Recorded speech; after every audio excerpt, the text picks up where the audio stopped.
Welcome to the Peer Perspective Podcast. I'm your host, Kyle VanBlaircom. In this episode, I sit down with Kelly Martin, a Wisconsin-certified peer support specialist whose story is one of resilience and hope.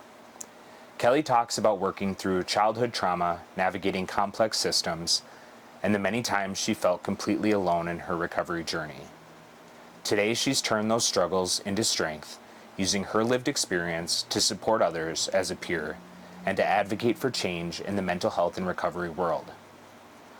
This is episode 38 of the Peer Perspective Podcast with my special guest, Kelly Martin. I actually grew up kind of in Minnesota, close to North Dakota, so farmland.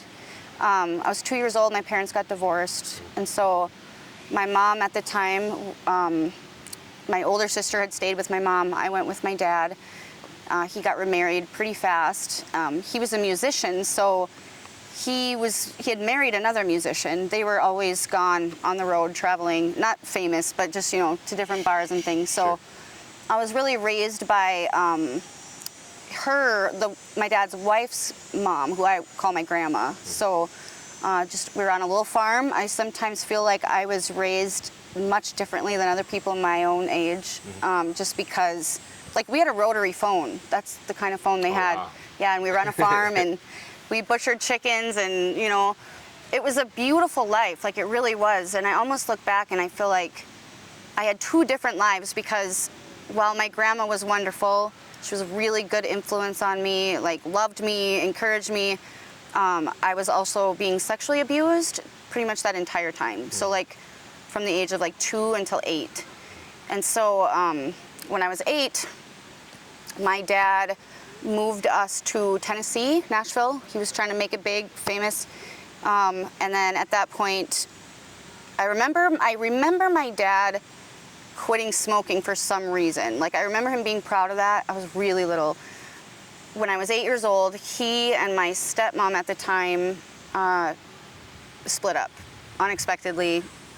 We were there 1 minute, the next I just remember driving back. That's when my dad started smoking. Didn't say a word the whole way.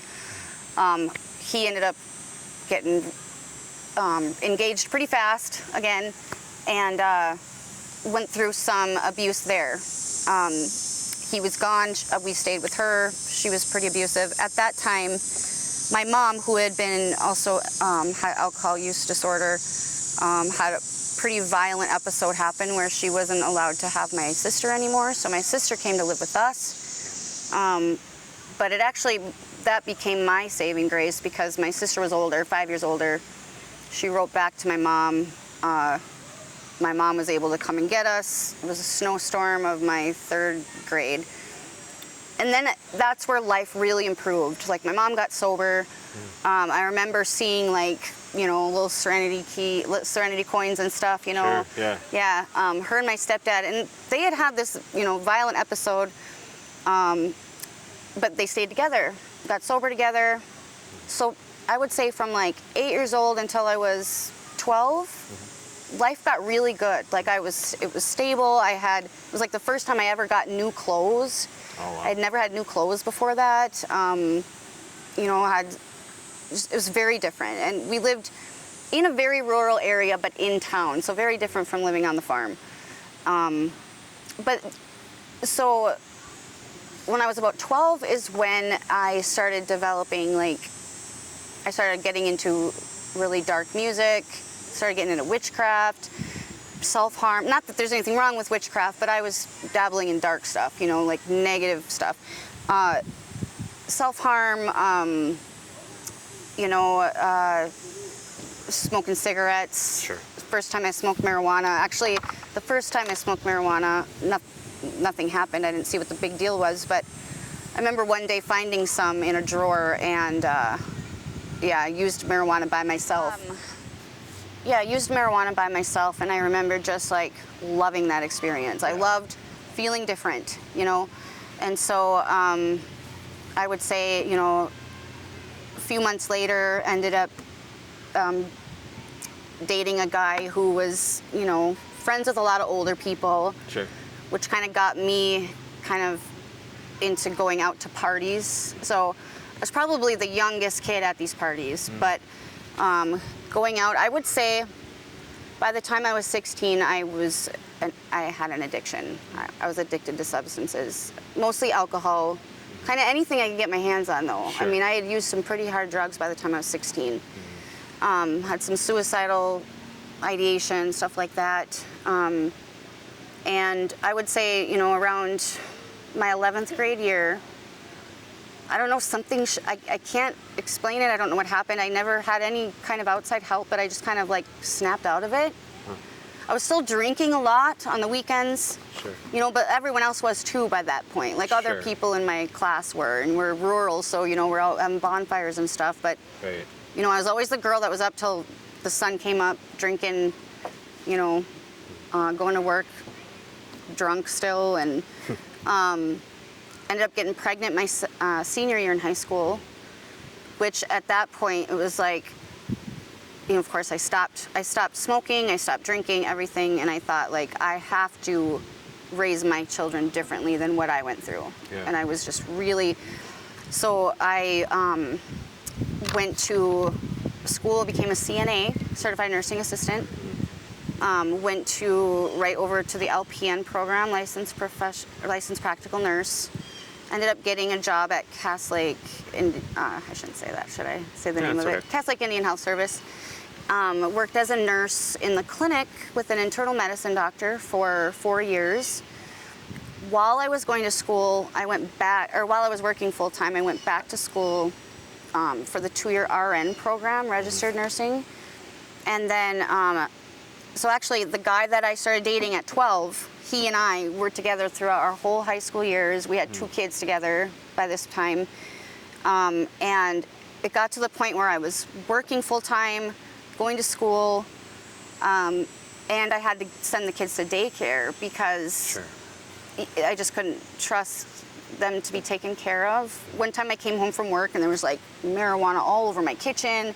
I'd come home early unexpectedly and I was not expecting that. So it just was some things, and I don't know, it's almost like I took after my dad, got right into another relationship, and that very like Prince Charming, and then got pregnant really fast, like 2 months later, and that's when like something switched, and he became very controlling, very jealous. No physical violence. There was a couple times, I kind of say this, like the first time he grabbed my arm, I was really afraid. Like I sensed something was not right. And after the baby was born, I would say like that 8 weeks of maternity leave was a nightmare. Like that's when the domestic violence started. And it was probably the darkest time, even darker than future times. So sorry, this kind of happens to me when I'm like recalling this part of my life. This relationship was really rocky, off and on. He was in and out of jail. The domestic violence got pretty bad, lasted about 2 years, and then that finally ended. He went to prison. And then I would say about my drinking really increased by that point. I was always just drinking at home, so I justified it that way. Like I'm not going out and drinking at home. Right. But I would always have a couple friends over, and what would happen to me is I would be hungover and I would feel so guilty because my kids were there and I didn't want them to suffer, so I made sure I always got up early, made breakfast. I would almost like punish myself by going the extra mile to try to make up for my guilt from the night before. Sure. And then drinking one night, and then I was introduced into methamphetamine, and then it was all downhill after that. Yeah. I know how that goes. Yeah. Yep. That took me down very fast. Yeah.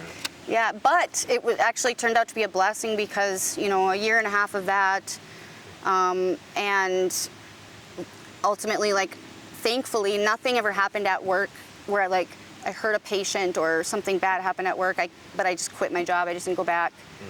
But I ended up, when I hit my rock bottom, I knew I had to go to treatment, and I just let my house go, let my car go, Wow. let my job go. Yeah, and so then that's when my recovery journey began. So. You know, it's interesting when people say that, like, thankfully, all this horrible thing and stuff. Yeah. Like, the insight there to be able to say that, like, Yeah. because I say stuff like that. Luckily, I lost my job and I lost, you know, and all these things happened. Yeah, you know. because honestly, before that, had I just, even if I hadn't gotten introduced to the meth, I was so miserable. Yeah. Even, you know, I don't think anything big enough happened to push me to like get therapy for all of this abuse I had gone through. Sure, yeah. I mean, I would tell friends that, you know, I was sexually abused, but so now I'm actually graduating in December with my bachelor's in psychology. Oh, congratulations. Thank you. That's amazing. So I've done all these research papers and I'm thinking, this is really messes people up, Yeah. this abuse. Yeah. And I feel like, you know, I almost feel like I have privilege as an addict and person with like PTSD, mental health issues, whatever you want to label it. I have this so much privilege just from like having parents that didn't use with me or parents that didn't abuse me, you know, like I'm even thankful that like it happened with like another family member that I don't have to like see at family gatherings, like stuff like that. So Sure. I don't know. Yeah, it's a tremendous amount of insight, like to be able to kind of look back on all those things and I don't know, just see kind of the good Yeah. that can come from such a dark place. And Yep. I know from my experience, meth was like the fast track to recovery because I just burned my life down so quickly. Yeah. Like there's no like That's you can't right. really, you know. So I can relate a lot to what. Yeah. So let's talk a little bit about, you know, you quit the job, you went to treatment. What did that like early recovery process look like for you? Like what was the turning point? How did you, I mean, can you talk a little bit about? Yeah, so I actually started using IV, which Yeah. like towards the end there, and then that even made it the decline even faster. So, but I had gotten to a place where like my dealer had borrowed my car and didn't return. I was living out, you know, I worked on the reservation. My mom is Native, my dad is white, so I look very white, but I just had a lot of different friends from all walks of life. And at this point I was deep in the reservation, like places where people in like the heart of the reservation wouldn't go. Like I was in but they were really good people. Like people talked bad about them, but they were actually really good people, even though they were using, you know. But Sure. I ended up out there and I was still using meth, but it wasn't enough. Like I was in withdrawals because it wasn't enough meth. Like I was still using every day and I was sick because it wasn't enough. Like Sure. that's how much I'd been using before. But, you know, I had no money, no food. And at this point, Child Protection had stepped in. They were trying to get a hold of me. I kept dodging their phone calls. And in my mind, I justified, well, it's, you know, their dad's turn to take care of them. He didn't take care of them all these years. And Sure. my mom never took care of me. It's her turn, you know, like I justified it. And so, but then, like that just, there was a little piece that like it just kept pulling at me, like, and I'm like, I can't do this. So it was probably, I think I was, by the time I made the decision to go to treatment, it had been a month since I had seen my kids. So that I think is really what drove me, like, I can't keep doing this. It's not even fun, it's, you know, I was just using to function. Sure. Yeah. And I wasn't even functioning now. So I finally called the social worker back, the child protection worker. I got into the county, and in Minnesota it's so much easier. Like I literally got in, it was like a week, I got in to do the assessment with someone at, you know, the county building, and they drove me to treatment, and it was all paid for. It was all paid for. The mistake I made is I wrote down I knew a guy who lived there who was a dealer. So I wrote his name down just in case. So I went to treatment, stayed 12 days. I would say the first week in treatment, people don't even realize, like, just my bowel and bladder didn't work anymore without meth. Like, Yeah. I was just so focused. I ended up going to urgent care because I was so my stomach was so big, and I had Yeah. to drink stuff to like go to the bathroom, and then like I finally started eating again, and I think what happened is like it got to where I was able to walk from my room to the cafeteria, and it didn't kill me anymore. Sure. I'm feeling better. There was a guy, it was a male and female Sure. treatment center, and there was a guy there who was trying to like get with me, and I think that was kind of a trigger. I had pretty bad PTSD at this point. Yeah. Very early, not even in recovery yet, and I just couldn't take it. So I go to the phone 10 o'clock at night, called this number, guy I barely know, comes and gets me, and I left. And then I used that night, woke up the next day, and I thought, it was so funny, because I was like, I can't believe I had to leave treatment, I'm not sober anymore, I was just starting to like it. And then I like had this revelation, like, well, just because I'm not in treatment doesn't mean I can't be sober. Sure. Like, just because I left doesn't mean I have to use. So I didn't use any more meth, and I knew I'd have to be getting the urine test done in order to even have supervised visits with my kids. But I was using stuff that wouldn't show up in my urine. Sure. So, but I was still in such denial, like, I'm sober, you know. So I started going to NA meetings. While I had been in treatment, I had some people came in from NA that would do meetings there, so I kind of knew where to go. Started going to NA meetings, and got in with a really strong group of people that were really strong in their recovery. Ended up seeing that the guy I was staying with, like, we weren't together, but he was letting me stay there, but he was still dealing and stuff. Sure. There's actually one night where I found out that he had meth on him, and my PTSD was so out of whack at this point. It was pretty dangerous of me to do this, but I reached into his pocket and grabbed it and threw it out the window, because he was going to deliver it to the treatment center I had just left. And I'm like, you're not going to ruin their recovery, you know? It's crazy looking back, like I was already, like, I feel like starting to do what I do now. But anyways, so he was really upset. He ended up letting the air out of all my tires, and I drove my car with no air in my tires to a safe place. And I did really well for like 3 months. Ended up, because I had a pretty good job at Indian Health Service, I got my retirement money, and I was able to put a down payment down on an apartment. And then I was going to see a psychiatrist about 30 miles away, and I had really bad anxiety. And he offered me a clonazepam for anxiety, which I thought, I'm strong enough, this is gonna be okay. Clonazepam was not my drug of choice. You know, I never messed with benzos, but I don't know what happened. It was like the 30-day supply was gone in like 2 days, and I was drinking, and then I was at the bowling alley that was down the street. I apparently assaulted someone, the bouncer, and woke up in jail. And then that set me way back again with child protection. You know, they're not believing me that I was even sober those 3 months. Sure, yeah. And so then I felt like I was starting over. I ended up getting to a place where I was staying with a friend, drinking in this room. I was just drinking all day, every day, and I couldn't even leave this room. So I called the treatment center, and they sent a van out to get me. And then I went back, and that time I stayed 60 days. Finished the program, graduated. When I got out of treatment, I had an eviction notice on my door. But at this point, I had established with this great mental health clinic that had the psychiatrist I was still working with. She wasn't even, you know, she didn't come down on me at all for like taking that whole bottle of benzos. She just said, okay, we won't do that again. And she was so great.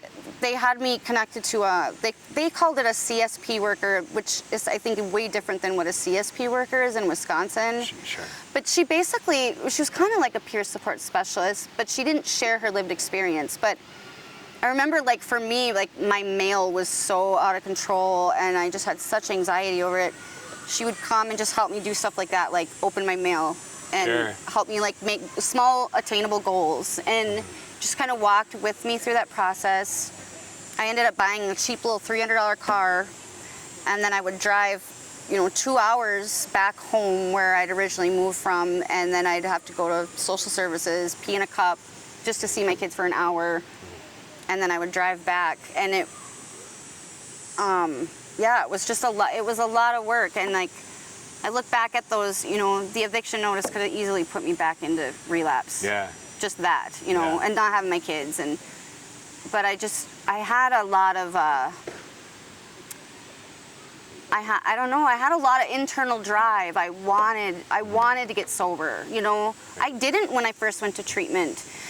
And this is where, some people will say, oh, don't send them to treatment. If they don't want it, it's not going to work. And I don't think that's true, because I didn't want to. Sure. And somewhere along the way, I started seeing the benefits of it and started to want it for myself. It gave you something that you didn't want to lose. Yeah. Yeah, I can relate to that. Yeah. That was kind of like my experience. Like, I was forced in some ways to get sober. I mean, it was an optional. I did drug court, which, but something along the way, there was a change, there's a switch, and I can't really put my finger on it, but at some point I'm like, I don't want to lose this life that I have, and so I can definitely relate to that. You've shared a lot of like turning points in your life. Can you talk a little bit about,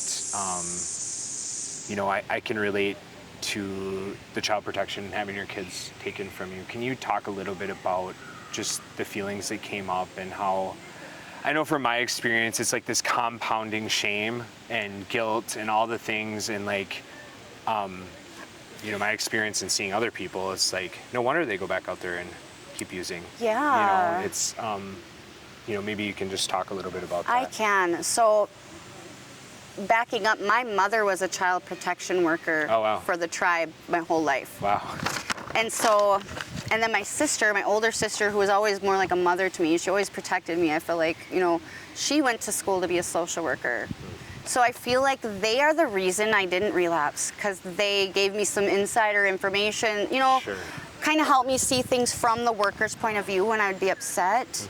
But I don't know that I would have stayed sober if it weren't for them, because my experience with it was, I had raised my kids by myself a majority of their lives. Like, even though their dad was there, he wasn't there. Sure.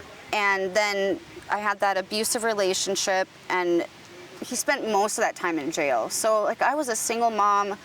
I didn't have any family support to help me watch them when I went to work, and I don't in any way want to, like, minimize the fact that I had mental health issues and substance use disorder all that time, but I did not ever. I was always with them. Sure. They were always fed. My house was always clean. I always protected them. I was really careful about who came in. I talked to them from a very young age about, good touch, bad touch, because of what I had gone through. Right. And then, you know what, and I will take accountability that year and a half when I was using meth, I was not good for them. Yeah. I know that. Like, I am not saying that I should have never lost them, but it kind of felt like I was treated like I was just this horrible person. Sure. And some of it could have been my own internal shame, but I stand by this. I don't feel like the worker was very much empathy. And a lot of the stuff that was in the report wasn't true. Like, they had in the report that I drugged my kids, which never happened. There was one time I gave my daughter Michaela a melatonin, like a pediatric dose too, like a 1 milligram, because a friend of mine had a daughter who their pediatrician prescribed this for them, and my daughter was having trouble sleeping, and she's like, just try melatonin. And there were so many times where I said no, and finally it was one night she was up late, I gave her a melatonin. Well, she had told her dad, Mom gave me something to make me sleep. Oh. So that was, in the report, and it's like, I kind of felt like anything I said, like, they didn't believe. Sure. And then there was another time too, like, and we're going back to, that 3 months where I worked so hard. Like, I was in a drug dealer's house, used once, and decided on my own, like, I don't want this, and went to Narcotics Anonymous and stayed sober. Like, I kind of felt like nothing good I did was recognized. Sure. It was like, but the second I made a mistake, it was like, yep, we knew it, kind of thing. And so, even the fact that, it was like from the time of my arrest, my relapse 3 months later, to the point when I went to treatment was like 3 weeks, Right. And I feel like I screwed up, but I also took action to correct it, you know? Right. And then there was another time where I went in, drove the 2 hours, I get to the office. This was after I had graduated treatment, and the test comes up showing positive for opiates. And I'm like, what? Like, I was dead sober at this, you know. Sure. And I didn't get to see my kids. Drove all that way, you know, and they didn't give me gas vouchers, any kind of help with that. And they ended up doing the send out. They had sent it out to a lab and told me that it had come back negative, but like no apology, Right. you know. So I don't know. And the other thing too, so from the time like I went to treatment, it was September of 2014. I had my kids back and living with me, case closed in like May. So there was, you know, and I had changed social workers 3 times. And so, and I remember one time I was living in my apartment and I had to do these team meetings, they called them, where it was like the supervisor of some program, I don't even know what it was now, and then my child protection worker, and then I had to find 3 people in this place where I'd only been a couple months, you know, to be like my support people, and we would meet. Well, before our meeting, I was so broke, I had no money, and I was freaking out on the phone, like, I don't know what to do, I can't even wash my laundry, nothing. Yeah. So, and my worker was actually, you know, nice on the phone, and like by the end of the conversation, I felt like it went really well. I go to the team meeting, and this supervisor like comes down on me telling me how inappropriate that was, and I was rude, and she told me the washing machine has plenty of residue on it where you wouldn't need laundry soap. So if you wash your clothes, they're probably gonna get clean. And it was just like stuff like that, and I'm just like, I didn't feel like I had any empathy or support. Yeah. I did from other people that were in recovery, but they didn't have anything to do with like the professional programs that thought they were helping me. And so like I did get my kids back, and I almost wonder like if they think that they helped me get them back, like, and they maybe did, but I attribute all of my success to my peers who were in recovery, Right. who had my back and who encouraged me, and you know. Because you weren't getting it there. I wasn't getting it there, yeah. And I'm hoping, you know, all these years later, I'm hoping it's better. It's not like they were doing anything illegal to me or hurting me, but It's kind of like that thing where, you know, you go in and you talk to your probation officer. I think you kind of alluded to it, where there's a faint line and they're like, anything you want to tell us? It's yeah. Like, first of all, you're not qualified to read that test. Yeah. Like, I mean, yeah. But kind of like casting like a shadow of a doubt on you and your hard work, instead of like just sending it into the lab and finding out. Yeah. You know, you're kind of like, I don't know, and it feels very punitive. You almost get the feeling, well, if it doesn't matter what I do, I'm going to get in trouble. Even if I'm doing well, then I might as well.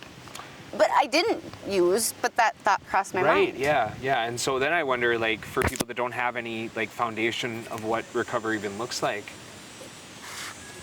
that'd be a reason to go use. And a lot of people do, A lot of people do. I've seen it. So, I appreciate you sharing that. I share the sentiment, and I'm just always curious, you know, just people's experience, you know, with that. And so can you talk a little, and you, I guess, alluded to it, but what role did your peers or family or community play in your healing process? Yeah, so huge. Like, even in treatment, I attribute a lot of my success to, I got so lucky. The second time I went to treatment, my roommate had been there 30 days longer than me, and she was also an IV meth user. And so that kind of like right away, when you meet someone who used similarly the same drug, it's kind of like an instant bond. But she was so hardcore. She would get up at like 5 a.m. and go to the gym downstairs. You know, they had like an exercise room, and she was up going to morning meditation, and she was so positive, and she would literally drag me up out of bed in the beginning, you know. And so and we used to joke, like, we called each other our cellies, like, even though we were in treatment. But she is what I remember all these years later. Yeah. I had an individual counselor that I met with, And I liked her, but I don't remember a lot about like what we even did. Sure. And the groups were awesome. Right. The groups and treatment were awesome. But yeah, she was a peer. She wasn't providing peer support, but she was, and she didn't even know it, you know? Yeah. And then, of course, like getting out of treatment, you know, all the people that were in the NA community. And then I'd also found a church, and there was a church faith-based recovery group that I was part of too. They were everything, you know, and then my family, like, so my sister and my mom both being social workers, my mom having child protection, they were hardcore with me too. They would not, like, I've seen where some people are like, they're not allowed to see their kids, but they live with their mom has custody, so they still get to see their kids. Sure. My sister was like, nope, hours up, you're out of here. And I remember like being so mad at her, like, you can't just give me a little bit more time, or like nobody has to know. And I hated her at the time, but honestly, I think that's was best for me. I don't know. I mean, maybe if she would have broke the rules, I still would be where I am today. I don't know, but that is what happened to me, and I sometimes wonder, like, maybe that, you know, I'm hoping, I feel like that made me work harder. Yeah. You know, kind of that tough love. Tough love. Deal. Yeah. Yeah, but they weren't mean to me. Yeah. You know, just boundaries. Boundaries, yeah. Hard line. And I had hurt them. I had lied to them so many times, and they were afraid I was gonna die. Sure. You know, and I didn't look at it that way back then. Like, no, of course not. You know, yeah, it's like, this is like years later of like, oh yeah, reflecting, man, I put them through a lot, especially now being a mom and having my kids be older. You know, I've got a 22-year-old, a 18-year-old, and my son's always been really good. He's never dabbled in anything, but like my daughter at 13, I got a call that she was wasted, drunk, and I was so angry and so worried, and thankfully nothing's happened since. She's 15 now, but like, it's like that was very minuscule compared to what I put my mom through, so. Right. But I get it. Well, thank you for sharing that. Kind of moving on, what inspires you to keep going on hard days? I know you kind of opened up about some of the situations that are going on in your life right now. Yeah. What do you do to keep going?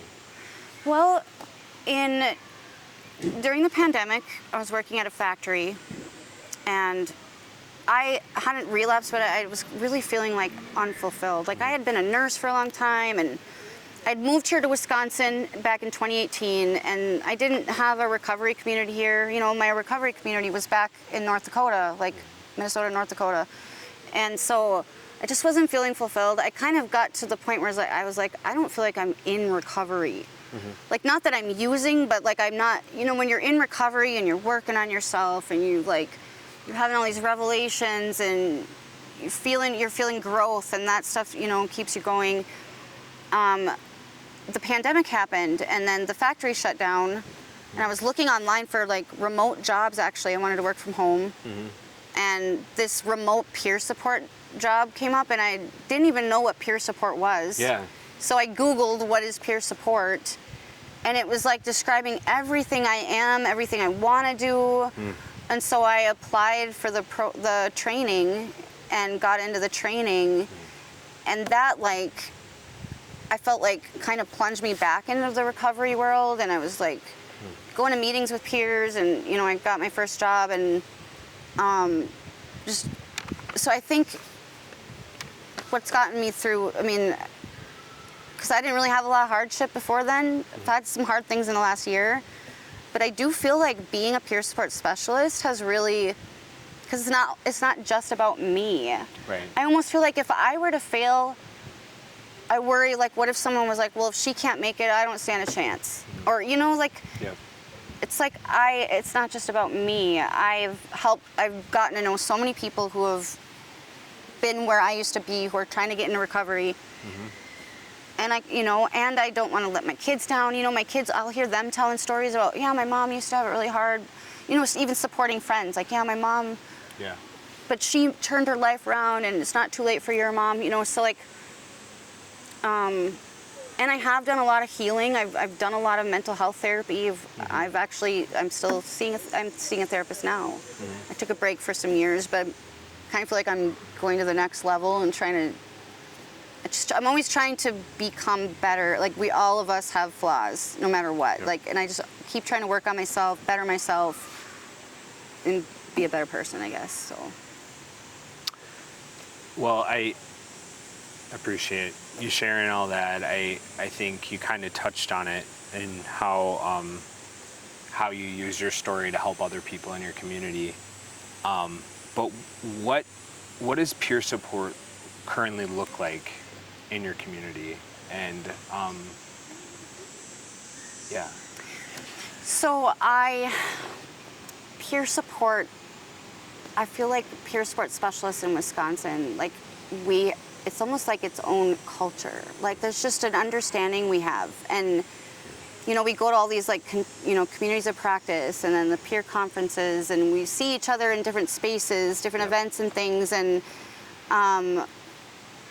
there's like a code of conduct that we have as peer support specialists. And I feel like most of us are change makers. We see that there are a lot of things working against people who are trying to get into recovery. And even in individual organizations that offer help, there's a lot of issues within those where sometimes they're hurting people and don't even realize it. So we are kind of in both worlds. Like we're part of the professional organization, but we also get to be a voice for people. Right. And say, no, they're not just complaining. That is a real issue they're facing. That is a really hard thing when you feel like your social worker doesn't like you, or your probation officer doesn't believe you or believe in you, or, and so in my community, I think what's been the hardest thing for me is while I'm part of that peer support world, I feel like there's all of these great things going on in Madison and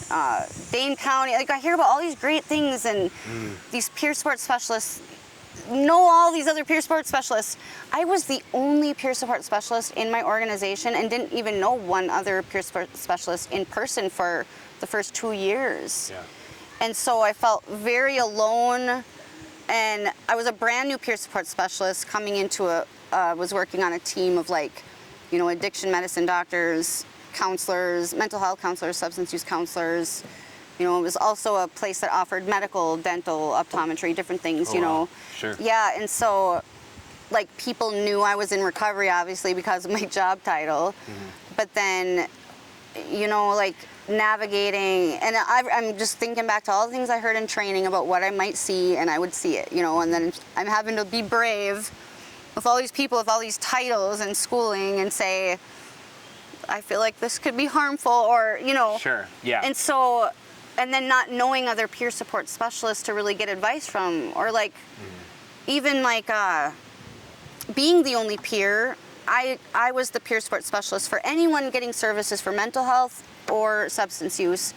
And so I would get someone with a mental health disorder I knew nothing about, and I didn't have colleagues how do I navigate this? Which is really important to have. Yeah, it's really important to have. And I don't feel like I did anything bad, but I sure learned a lot. Sure. Yeah. And so, but now the beautiful thing is I have been able to network more and meet more peer support specialists, and so I do feel a lot more supportive. I eventually switched jobs and became a care coordinator, so I'm the first person they meet, if they're coming, whether they're self-referral, coming for probation, social services, the hospital, whatever. I'm the first person they meet with.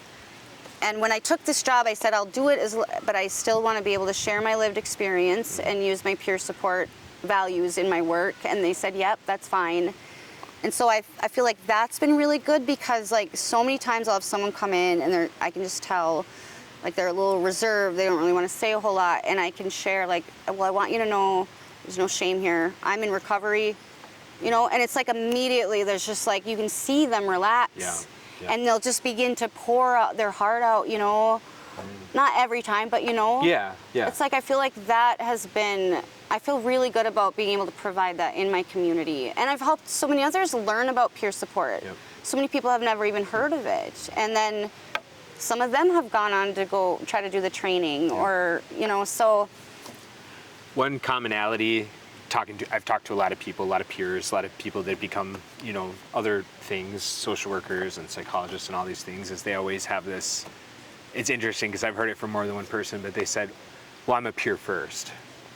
And they take those values into whatever profession. And I just think that, I have a lot of friends that are further in the social work program, and they talk a lot about how, sharing your lived experience is more accepted now in other professions. And I just think that that's so valuable. Like when you're talking about building connection with people, and offering them hope, right? Like it's pretty powerful stuff. And, being on this side of things and working with other professionals, we know a lot of people in this field have that lived experience. Some don't, but a lot of them do. And so, but they don't offer that up. Or they're not allowed to. They're not allowed to, right? Because of those boundaries. So it's, I think that it's pretty powerful when you give people hope and you say, you know what, this used to be my life.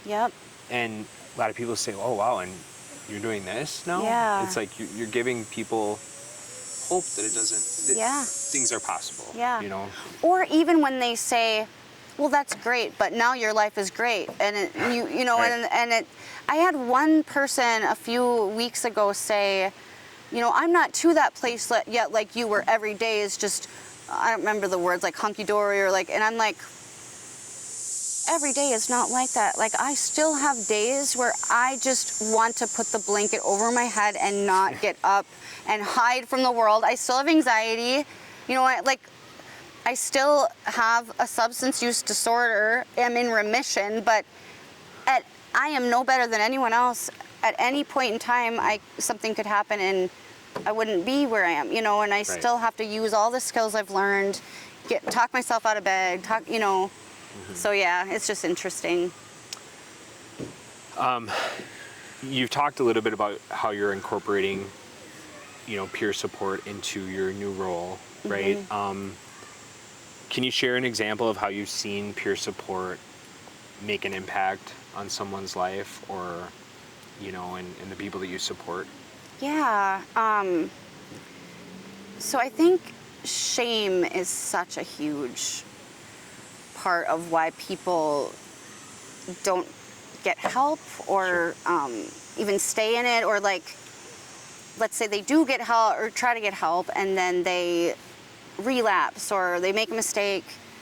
And I think with peer support, where I've seen it's helped people is like to always be that person that's like,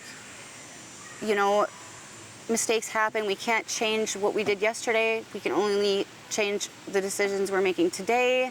And just kind of being that person where like, I'm going to support you even if I don't understand your decisions or agree with them.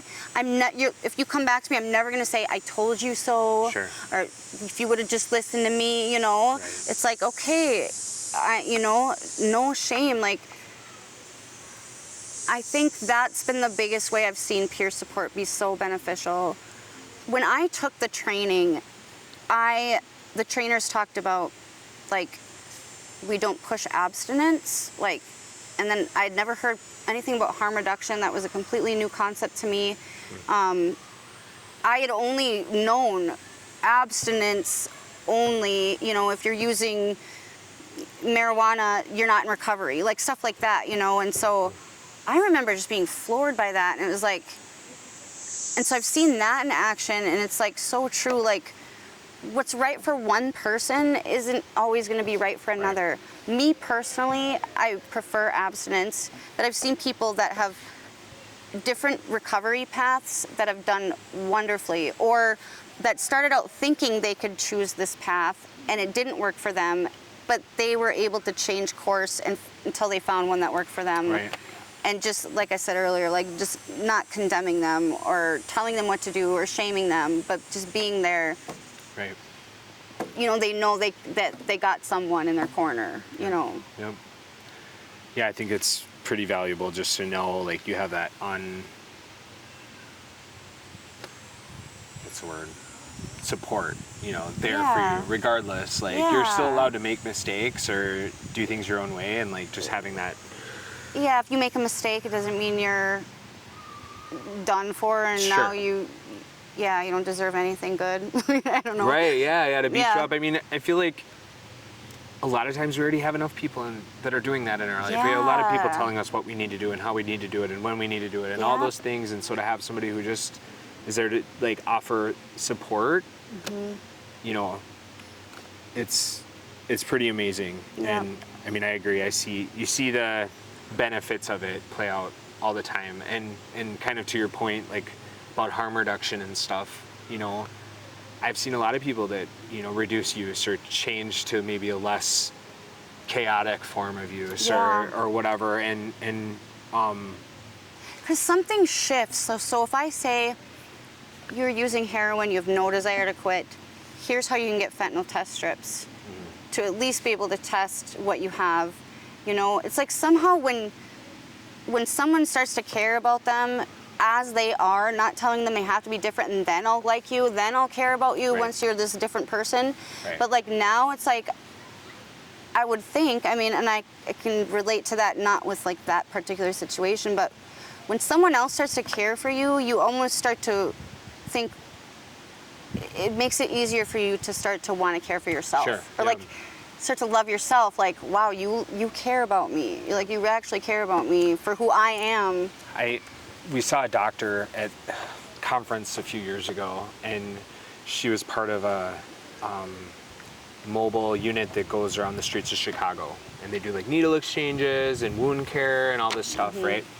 And she was talking about how that's really the first, like, you know, harm reduction's like this continuum, right? And you know, just from like meeting people where they're at, giving them clean syringes, cleaning them up, cleaning up their wounds, whatever.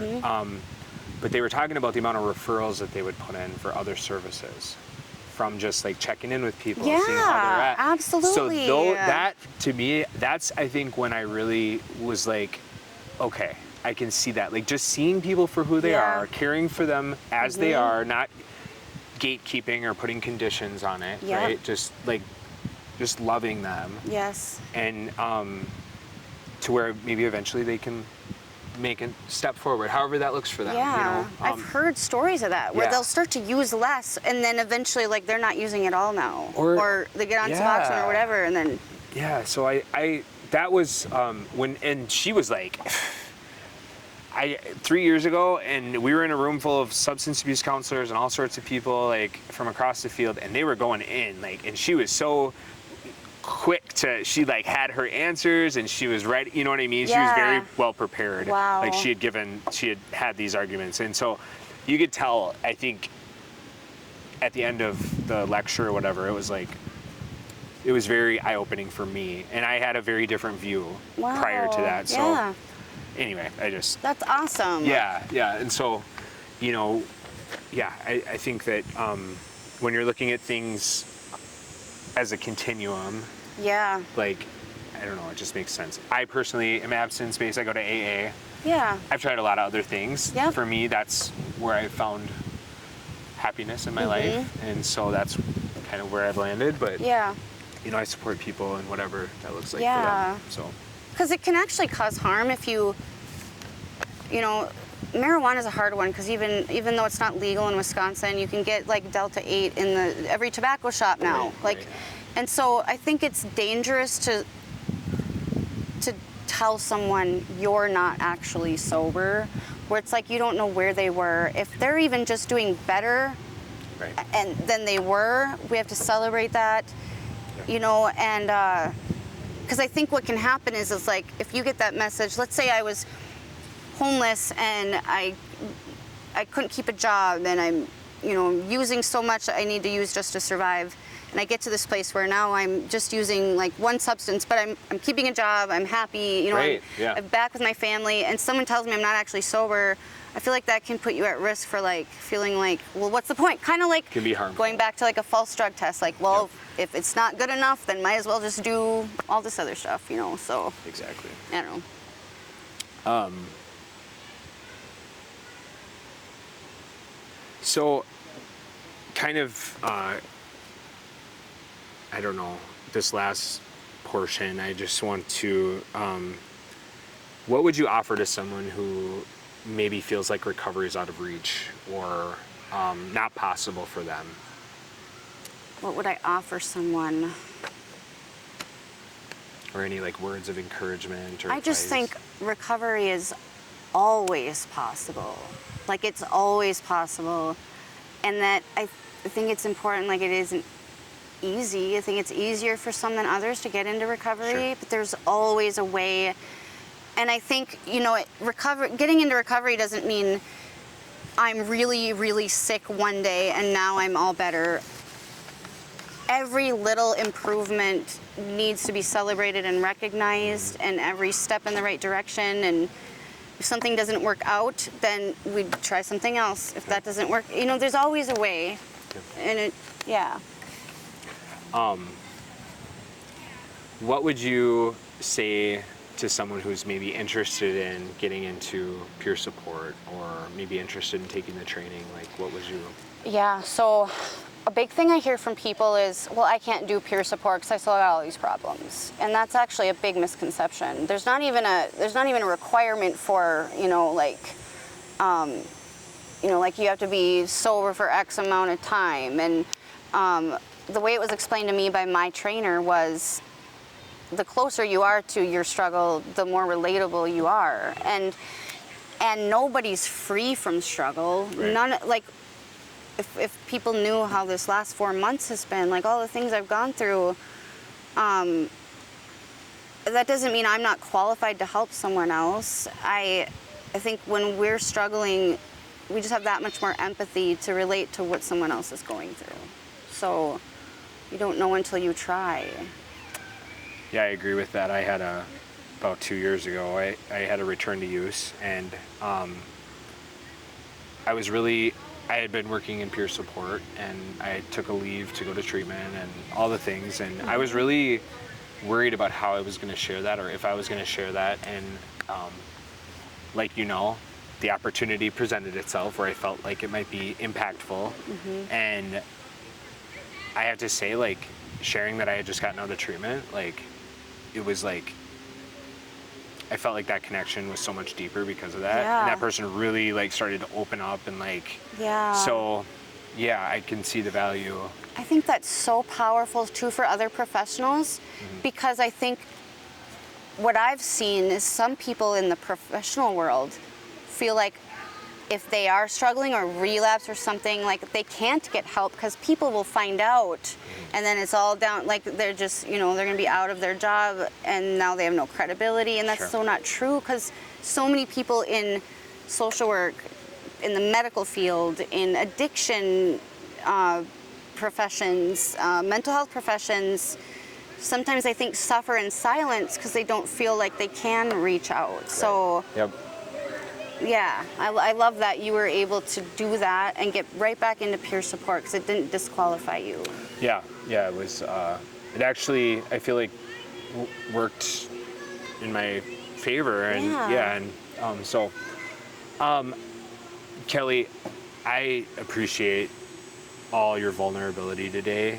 I mean, it's incredible hearing everything that you've been through, and how you're trying to make an impact on your community. I want to give you this last opportunity. If there's anything you want to share, or any words of encouragement, or anything you want to offer to the listeners. Yeah, so I think the number one thing is sometimes we can feel like the issues are so big, or there's so much work that needs to be done at the legislative level. Like, it's so much that whatever I have to offer isn't going to make a difference. But if every person uses their voice to even just to fight stigma, just to stand up for someone else who had an addiction, or to just be brave enough to step forward and say, I'm in recovery, or to write to their legislator and say, I noticed that this is something we're not getting. I think every little effort that anyone makes, it all adds up to be able to make a huge difference. So yeah, I think we all just need to work together and support each other and be there for each other, yeah.